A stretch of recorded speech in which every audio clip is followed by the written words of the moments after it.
guys! It's your girl A and welcome back to my YouTube channel. So for today's vlog is gagawin ko yung get ready with me video or my everyday makeup routine. So ipapakita ko rin sa inyo guys yung ginagamit kong product.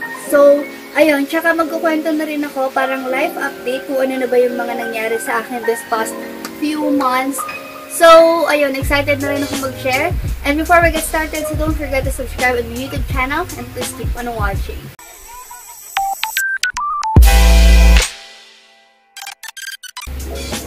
Before tayo mag-start, nilagay ko muna tong headband ko na binigay sa akin ng lola ko. So, from Forever 21 siya guys. Baka may magtanong kung saan siya nabili.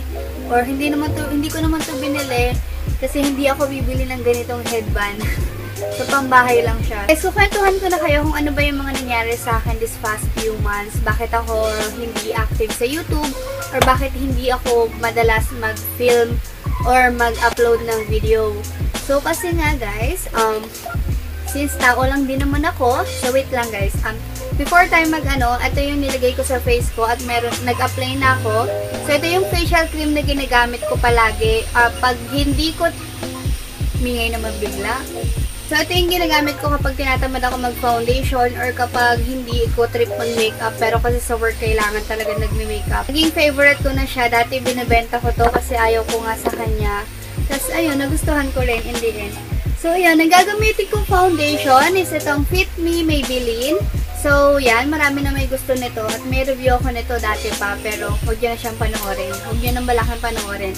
So, ayan!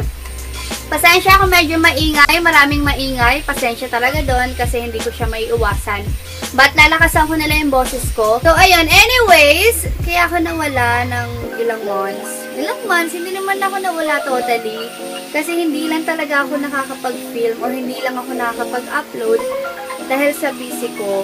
Kasi nga guys, maraming stress na dumaan sa aking life. Yan, stress ako, no? Naging stress, maraming problema. Siyempre, tao ka lang din, nagkaka-problem. Maraming problem, maraming struggles. At hindi naman yun may iwasan, diba? So, I don't know. Hindi ko alam paano sisimula. Pero ayun nga, nagka-problema ako. Nagkaroon ako ng stress sa life. Ayun guys, hindi ko naman siya maiiwasan, diba? So, pasensya doon ako nakating kasi andun yung salamin. And ayun, nagka-problema. Tapos, marami akong gustong gawin sa buhay ko. Like, ang ano naman ang term na yun. Marami akong gustong gawin or marami akong pinaplano. Parang ganun. And, ayun. Tapos, nagsisimba ako nun. Tapos, yung preach is parang sumakto siya sa life ko. Sa situation ko. Prayer without work is dead. Ika nga nila. So, ayun, parang nagbukas yung mind ko na paano ko gagawin yung bagay na gusto ko kung hindi ako kikilos. Yun. Yun kasi yung parang sa preach, diba? Tapos, tama nga naman. So, naliwanagan ng ating girl. Yan, naliwanagan ako. Kasi guys, tenga lang ako sa bahay. So, third year college na ako at umistop pa ako. 1 taon na lang sana. Tapos na ako. Pero, yun, life goes on. Ganun talaga ang buhay. Papaglaro. So, yun, umistop na ako. Tapos, naisip ko na ayoko naman nang nakangangalang ako sa bahay. Like, ito lang yung gagawin ko. Mag-film lang ako. Tapos, wala akong gagawin. Ganyan. Ayoko naman na nakatambay lang ako, diba? So, nag-apply ako ng job. So, isa po akong nag-apply po ako ng trabaho since wala pa naman akong diploma. So, yung work ko guys is sobrang okay siya. Sobrang ganda ng work ko. Sobrang na-enjoy ko siya totally. So, dapat nag-apply ako. Ang una kong in-applyan is casino dealer. Pero hindi ko talaga siya gusto. So, kasi nga nagsisimba ako, kasi casino dealer yung una kong choice. Like, casino dealer kasi, doon kasi yung pera. Doon yung parang maganda yung work, yung naiisip ko ha. Pero, yun yung una in-applyan. Tapos, tatanggap na ako. So, start na sana. Pero guys, pumalya lang ako sa medical. sa medical guys, and which is okay naman. Like sa medical ko guys, hindi pwede sa may hika yung yung mausok na work. Ang casino dealer kasi, alam niyo naman, mausok talaga yung environment nila. So, ayoko naman mag-take ng risk. Ayoko naman yung yung health ko para lang makapasok ako doon. At saka, okay lang sa akin na hindi ako natanggap doon. Tapos, ayun. So, wala na akong pag-asa. So, hindi ko na alam yung gagawin ko next step. But, eto na nga, may lumapit. So, sinabi sa akin if okay sa akin mag front desk or mag-receptionist na lang ako. So, kasi may open, and yun, ang happy ko. Kasi, ayun, ang ganda ng work ko guys. Same lang, parang same lang din naman yung So, sobrang okay siya. So, ayun guys, naging receptionist ako. Nag-apply ako ng September. Nag-start lang ako this January. So, itong year lang din ako nag-start, January, 'di ba? Kasi nga maga-holiday na 'yon, hindi ka na pwedeng mag-start. And ayun, so nakapag-start na ako at ayun guys, yung pinagkakaabalahan ko ngayon. And yung work ko guys is sa Resorts World Manila. So, doon po ako nagtatrabaho. Like, ang ganda po ng job opportunity sa Resorts World Manila. Kasi, ayun talaga yung natuwa ako. So, the best siya para sa akin. Like, sobrang swerte ko or sobrang blessed ko na yun yung first job ko is sa Resorts World Manila. So, no joke guys, kasi talagang ako, kung kayo yung nasa sitwasyon ko, sobrang masaya siya. Hindi siya sobrang nakaka-pressure or sobrang hassle, hindi siya ganun. So, ayun, dun nga ako nagtatrabaho sa resorts. And, ayun, magto 2 months na po ako this February. Yan, magto 2 months na sa 21. Ayan. So, sobrang na-enjoy ko naman siya. So, yun din yung reason kung bakit hindi ako nakakapag-film guys. Kasi, yung oras ko is okay siya. 9 to 6 lang yung schedule ko sa work. So, kung uuwi ako Cavite from Manila, di ba ang Resorts World guys is sa Pasay siya or sa Manila ba? So, ayun. So, ang hirap sumakay pa uwi, ang hirap din sumakay pa pasok. So, yun yung struggle ko palagi. If mag-uuwian ako, 5 AM gising na ako. Tapos 6 AM magbabiyahe na ako. Kasi sobrang lala ng traffic dito sa Cavite. At syempre, ayoko naman parang nagsawa ako sa ganong routine. So, 2 weeks ko lang siya tinry na mag-uwian ako at hindi ko po kinaya, no? Lagi akong kulang sa tulog. At kapag lagi akong kulang sa tulog, guys, ang ending ko is migraine. Yan po yung palagi nangyayari sa akin. So, ayun nga. So, buti na lang sa Resorts World, pag employee ka, merong, sa baba lang nun is merong dorm. So, buti na lang talaga. Ang laking tulong nun sa mga malalayo ang bahay. May dorm. So, ayun. Kapag sa dorm naman guys, 7 AM gising na ako para mag-prepare sa trabaho. Tapos, mag-aantay ng uwian ng 6. So, ang gagawin ko na lang pag-uwian, minsan kakain na lang, tatambay kami ni Kay, or minsan magyayayang galaan kami, ganun. So, ang saya. Though, kung sa sobrang kwento ko. So, ito guys, yung ginamit kong concealer, at ito naman yung ginamit kong powder. So, anyways, bago ko makalimutan, so, ito guys, gagamitin kong new product from GearBest. So, pinadala nila to sa akin last month pa dahil nga hindi nga ako nakakapag-film dahil sa sobrang busy. So, ayan, gusto ko lang mag-thank you sa GearBest kasi pinadala nila ako ng mga products na nagustuhan ko talaga. As in, sobrang favorite ko siya. So, matagal ko na itong ginagamit. So, masasabi ko na talaga lahat ng thoughts ko sa kanya. So, if you want kung gusto niyo mag-order guys, check nyo lang yung kanilang website dyan. So, madali lang mag-order sa kanilang website at ma-check nyo guys yung mga price at saka kompleto sila. As in all, meron din sila mga gadgets, accessories and all. So, lahat yan may kita nyo sa GearBest. So, ilalagay ko na lang din yung link nila sa description box below if ever na interested kayong mag-order or check yung kanilang shop. So, anyways, ang pangkilay na ginagamit ko is from Gearbest nga. Ito yun, guys, at naubos ko na siya. Ayan. So, sobrang tagal ko ng, naubos ko siya, guys. Sobrang ganda niya. So, ito yun, guys, yung pencil niya, at ang pangalan niya is Angela Master Brow. So, sobrang ganda ng eyebrows na to, at sobrang favorite ko siya, guys. Match na match siya sa aking kilay. So, meron din siya kasamang spoolie. So, ganyan ang ginagawa ko sa eyebrows ko.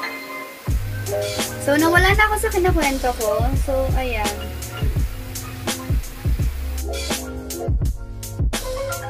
Char, kala mo naman talaga. So, ang Resorts World Manila, guys, masarap gumala dun. I swear. Ina-assure ko sa'yo yun.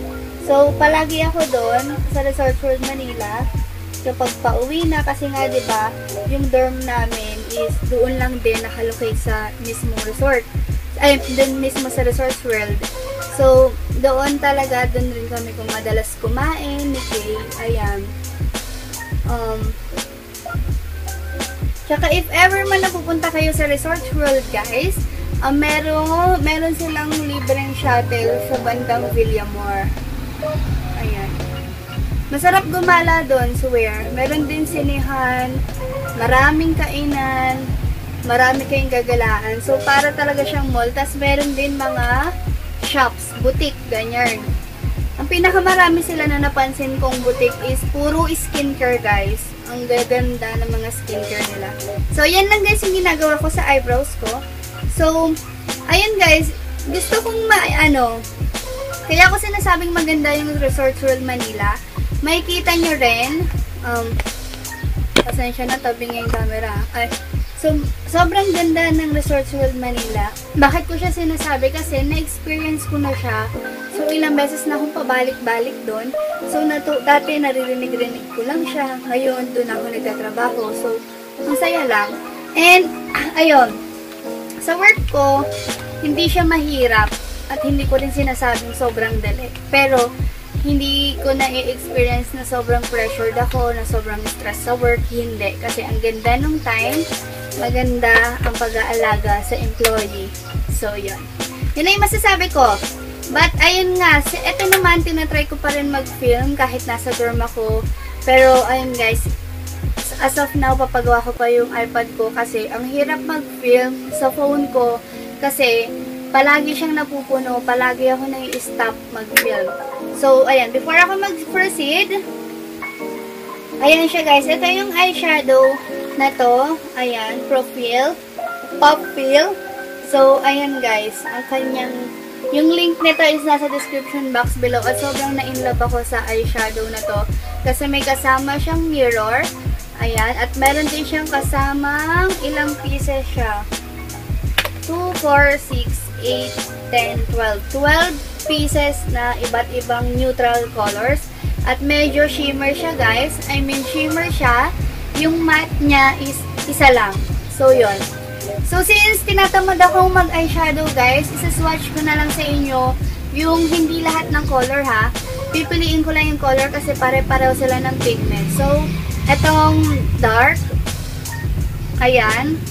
Sinawakan ko lang siya, as in dampi lang siya guys na ganyan, oh. Ganyan siya pigmented and ayan. Sobrang nagustuhan ko siya. And ayan. Sobrang pigmented niya. Na-shock ako sa kanya guys kasi ang ganda ng eyeshadow. Ayan, o diba? Ito yung mga neutral colors talaga na ginagamit ko for work. Kaya lang medyo shimmer siya. So, ang ganda niya. See? Ayan, na-obsess ako sa mga kulay na to guys kasi sobrang blendable, sobrang pigmented, at sobrang okay siya mag-work sa akin. Guys, yung mga colors na muna ipapakita ko, actually kasi lahat naman pare-pareho. Yung pigment, walang hindi yung lahat sila same ng quality, same ng kasi di ba may eyeshadow talaga na hindi pigmented, ganun. So, next eyeshadow is ito. Ganyan siya, plain lang yung kanyang packaging. Tapos, ayan yung mga colors niya. Nahulog yung plastic. And, ayan. Yan. Kung gusto niyo maging extra, so, ito yung mga shimmer. So, yung shimmer guys, sobrang lambot. Grabe. At, ayan. Ayan. Kaya lang yung glitters niya guys, is buo-buo, hindi pino. Ayan, naiiwan siya. And, naiiwan yung glitters niya sa kamay ko. Iwan talaga. Tapos, ganyan din siya ka-pigmented. Ayan. See, diba? Like, ito namang color coral. At ito namang color pink. See? Ang pipigmented nila at sobrang nagustuhan ko sila. So, ang timing nga lang kasi thank you so much GearBest kasi binigyan nyo ako ng eyeshadow palette and nagagamit ko talaga siya sa trabaho ko. And for everyday. Kasi sa work, hindi pwedeng wala kang makeup. Kaya, ayun, kailangan. So, yun, nakalimutan kong mag-blush on. Nag-powder na ako agad. Pero, usually, na ginagamit kong blush on, guys, is itong velvet na lipstick ng Victoria's Secret. In the shade... Ano shade ka? Ang mahal nito, guys, 700. Kasi sa Resorts World, guys, may Victoria's Secret na boutique. Yan, kung naghahanap kayo, o diba, todo promote. Wala siyang shade. Ba't ganun? Hindi ko makita. Pero yan guys, yung kanyang color. Medyo, ang ganda nito guys kapag binablush on ko siya. So, since nakapag-powder na ako, gagamit na lang ako ng ito naman yung ginagamit kong powder blush kay Vice Ganda. Ayan. Ang tagal na sa akin itong blush on na to, pero ganun pa rin siya guys. Ang konti pa lang din nababawas ko. At hindi pa nahihit yung pan niya. So, kaya gustong gusto ko siya. Pero yung highlighter ko guys, nabasag. Binuo ko siya, nabasag pa rin. So, ganyan guys yung ginagawa ko kapag hindi ako nag-eyeshadow at hindi rin ako nagmamaskara. So, sa mascara guys, ang ginagamit ko is ito. From Everbelena. So, medyo dumidilim, no? Pasensya na. And, ayun. So, since tapos na tayo mag-makeup, ang gagamitin kong lipstick is itong kay Careline.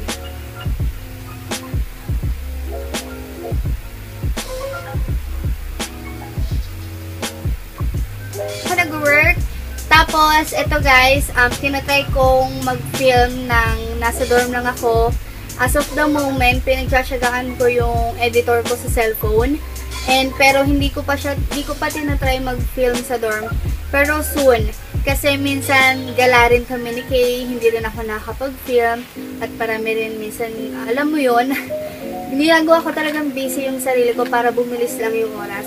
So, ayun, pero tinatry ko guys kasi wala rin kaming internet. So, ang internet ko lang palagi is naglo-load lang ako pang internet para may connection with the family, you know. So, yun. Yun na naman yung ganap ko sa life. And, ayun. Ganun lang. Ayun yung reason kung bakit ako busy.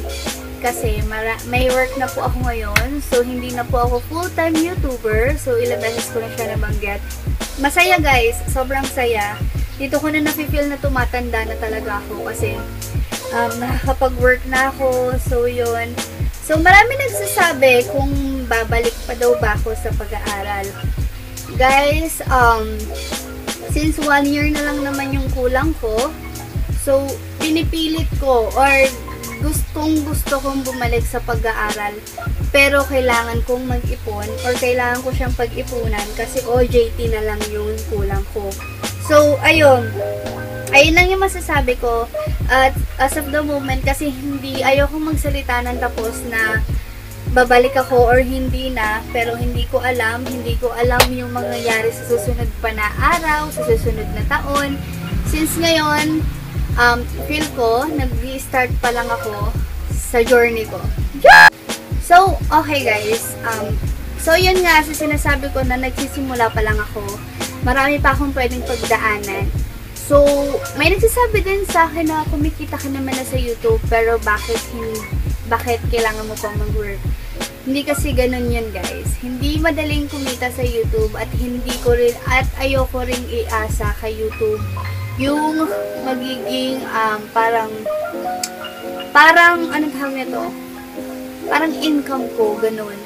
So, sa iba, alakala nila madaling kumita, pero hindi naman. Pero, ako kasi, ang ginagawa ko, kumbaga sa YouTube kasi para sa akin is, isa na siya sa routine ko, or kumbaga, isa na siya sa lifestyle routine ko, nakasama na talaga siya, na hindi na siya mawawala. Parang ganun. So, parang hobby ko na lang siya kapag gusto kong may ipakita or may gusto akong sabihin, ganyan.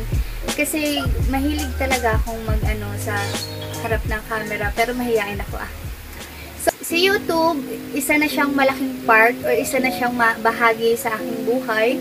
Kasi parang isa na siya, kasama na siya sa lifestyle routine ko. Na pag sa YouTube, dun yung happiness ko na maipapakita. Parang, ang hilig, minsan kasi ganyan, dito ko kasi na-boost yung confident ko.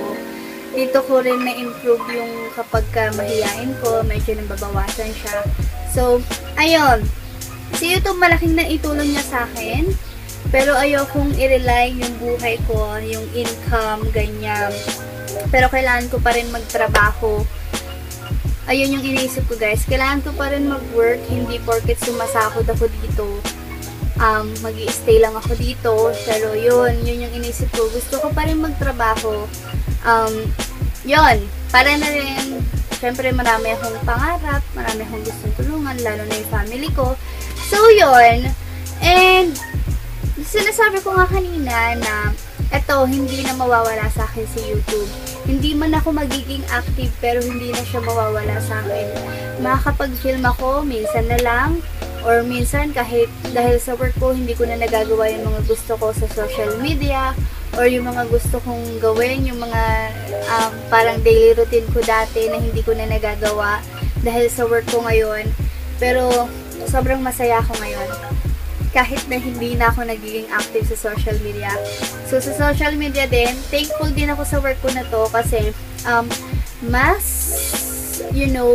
mas hindi na ako nagiging active. Kapag hindi ka active sa social media, guys, mas nababawasan yung mga toxic na nababasa mo sa social media. Kasi ngayon, guys, nung sobrang active ko sa social media, sobrang toxic talaga ng mga nababasa ko na, kumbaga, puro na lang, so mag-break, parang gano'n. So, guys, minsan nakakatulong siya na maging busy, gano'n. Sa ibang way, o yun. Pero, ayun, guys, ang masasabi ko lang, masasabi ko lang ngayon, sisimula ko na, sobrang saya ko kung anong meron ako. And, ayun.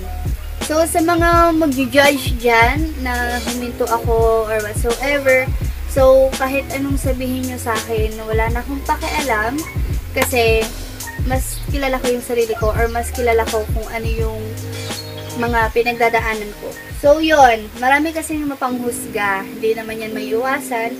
But, ayan guys, nag-work ako para sa sarili ko at para sa family ko. So, yun lang. So, yun lang yung reason kung bakit ako hindi active dito. So, ayan. Importante naman siya, pero, ayan, kasama sa buhay yan, syempre kailangan natin kumita. So, yun guys, yun lang yung ma-share ko sa inyo, yung tungkol sa akin. And, ayan, so sana wala na pong magtanong. Kasi mayroon nga pong nagtatanong kasi may mga nag-aabang din ng video ko. So, maraming salamat po pala sa mga nagme-message sa akin sa Instagram na bakit daw hindi na ako nag-upload or bakit hindi na ako nag-post sa social media or sa Instagram ko. So, maraming salamat kasi inaantay nyo pala ako mag-post or mag-upload ng video. Nakaka-touch lang kasi ako nag-upload lang ako pero hindi ko ina-expect yung tao na talagang inaantay yung pag-upload ko or hindi ko ina-expect na may mga sumusuporta na palihim. Parang ako lang yan na silent viewer. Madalas, as always, silent viewer ako sa lahat pero marami akong gustong YouTuber.